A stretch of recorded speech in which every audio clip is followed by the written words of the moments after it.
Welcome to this explainer. Today, we're diving straight into something absolutely crucial.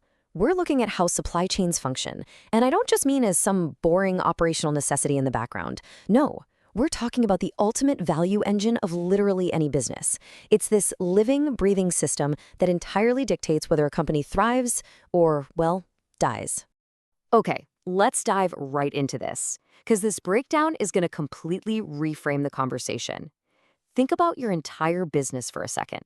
More than 70% of your company's costs and a staggering 100% of its revenue depend on supply decisions. Just let that sink in. Every single dollar that comes into your business is somehow tied to how well you manage the flow of goods, services, and information. If you've just been treating your supply chain as an afterthought, you are quite literally leaving the vast majority of your company's financial potential right there on the table. So here's our quick roadmap for today's explainer. First, we'll be defining supply chain value. Second, we'll look at the three rivers of commerce. Third, strategic sourcing for profit. Fourth, cutting waste and costs. And finally, resilience against disruption. All right, let's kick things off with part one, defining supply chain value. Traditionally, businesses have operated in these super strict silos. The sales team, well, they just want to sell everything everywhere. The procurement team wants to buy things as cheaply as humanly possible, and operations just wants to keep the machines running, right? But managing these functions completely separately actually destroys value. Because when we talk about value in the supply chain, what we're really talking about is money. It's honestly that simple. If a customer is willing to pay for something, it has value. And breaking down those silos is exactly how we capture it. Your company's profit is really just the amount of value that you successfully captured from this massive overarching system. It's that sweet spot between the revenue your supply chain brings in and the actual cost it takes to make the whole shebang happen. Moving right along to part two, the three rivers of commerce. Now, to really visualize how we capture that money, we can look at this brilliant systems thinking analogy. It's basically a massive global network simplified into three distinct rivers. First, you have materials flowing downstream. So that's from the factory to the store to the customer. But at the exact same time, money is flowing upstream. Every dollar originates with the customer and flows back up through the chain to the actual suppliers. And right there in the middle, binding this whole thing together, is information, which constantly has to flow continuously in both directions. Which naturally brings us to a really critical question. How do we synchronize these flows? Because I'll tell you, that is the secret to everything. Think about it. If you ship a product to a customer, that's your materials flow. But you don't coordinate the information about when the invoice is actually due, your money flow just stops, dead in its tracks. Coordinating these three rivers, materials, money, and information, is exactly how smart companies capture value. That brings us to part three, strategic sourcing for profit.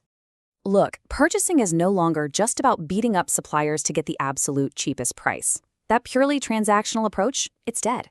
Today, procurement is a highly strategic value driver.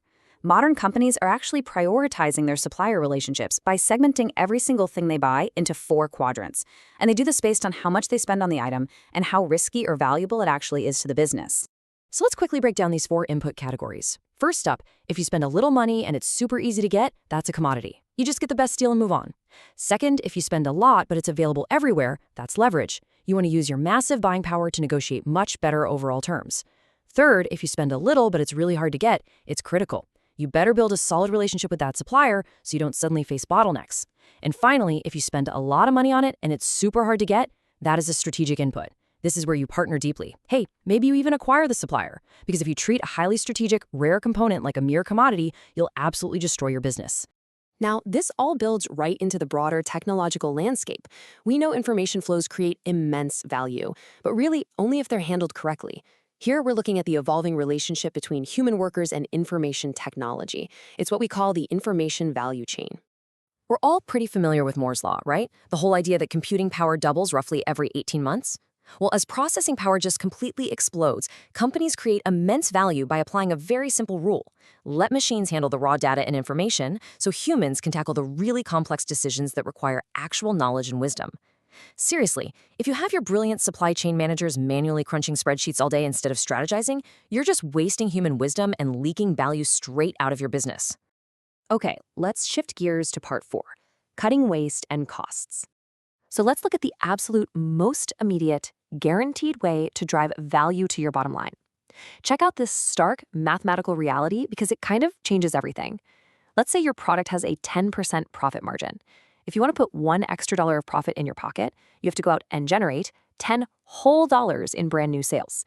You got to market, pitch, close, and deliver the whole thing, or you could simply eliminate $1 single of waste from your supply chain. That's right, saving $1 in logistics equals the exact same profit as generating $10 in brand new sales. Cutting waste is just so much faster and honestly way easier than boosting sales. And hey, cutting waste isn't just a purely financial exercise anymore either.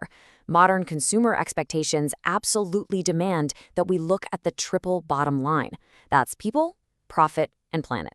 By reducing, reusing, and recycling in your supply chain, you aren't just saving that crucial dollar we just talked about, you're actually improving your environmental sustainability and your social impact all at once.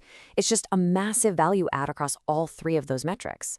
Which leads us nicely into part 5, resilience against disruption. Here's the really hard truth, though. Optimizing your sourcing or cutting all that waste, it basically doesn't matter at all if a sudden disruption destroys your entire system overnight. I want to tell you a super high-stakes story that perfectly illustrates this. $400 million. That is what a simple lightning strike in New Mexico cost one completely unprepared company. Get this. 2 competing cell phone makers bought their processor chips from the exact same factory. One day, lightning hit the plant and started a small fire. So the really crucial point here is how these 2 different companies reacted.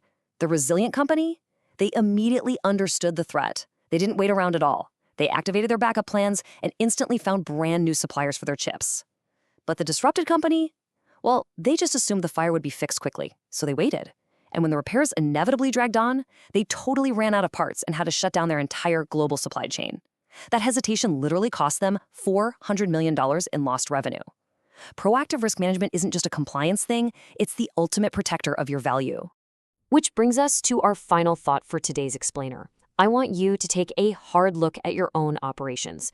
Look at your materials, your money, your information flows.